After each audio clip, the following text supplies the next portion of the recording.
Former City of Quincy department head to be indicted by federal prosecutors for embezzlement of city funds. Today, in what has long been anticipated in the Quincy Quarry News newsroom, federal prosecutors will be giving rise to the first of likely many federal court appearances by the former head of the City of Quincy's Elder Services Department this afternoon at 12:45 p.m. this afternoon, following his arrest earlier today, per Jody Cohen, Special Agent in charge of the Federal Bureau of Investigation, Boston Division. The former department head and now also former longtime BFF of Quincy Mayor Thomas P. Koch has been indicted for embezzlement of city funds, as well as perhaps also some outside grant money funds.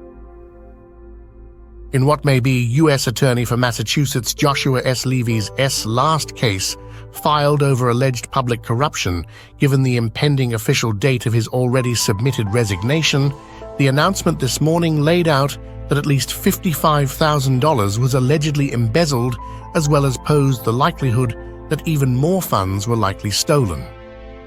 150 pounds of bourbon steak tips, one of many allegations of misusing public funds that landed the now fired Quincy Director of Elder Services, Thomas Clasby Jr., in handcuffs and facing a federal judge on embezzlement charges today, per the official announcement. The charge of embezzlement provides for a sentence of up to 10 years in prison, 3 years of supervised release, and a fine of up to $250,000. The charge of interstate transportation of stolen property provides for a sentence of up to 10 years in prison, 3 years of supervised release, and a fine of up to $250,000. While a pleading out is possible to perhaps likely, it would still clearly appear that the alleged embezzler will be losing his city pension benefits, given that he is all but assuredly looking at pension-voiding felony convictions on multiple counts. Unless, that is, the purported perp might have a bigger fish to rat out to the feds so as to endeavor to score a plea deal.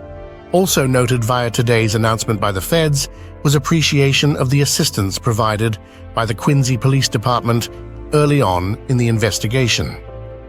At same time, both when word of suspected embezzlement first broke in April of last year, and given a read of the Fed's press release today, the nature and range of the alleged acts of embezzlement screamed of a likely inexcusable and long-ongoing lack of at minimum proper financial oversight by other City of Quincy officials of at least the operations of City of Quincy's Elder Services operations.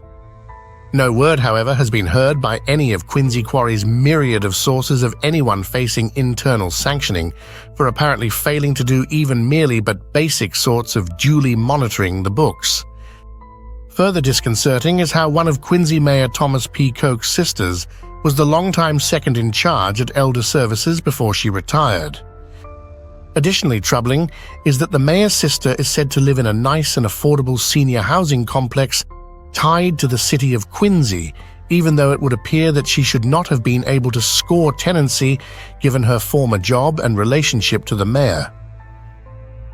And perhaps even more problematic for Mayor Koch is that the New York Post, as well as various national media outlets, have joined essentially all regional media in covering this sordid scandal after Quincy Quarry was among the first media to break this, ultimately breaking badly bad news for the Koch maladministration, especially as this gone viral coverage will likely continue to break badly upon the Koch machine until at least federal prosecution are completed.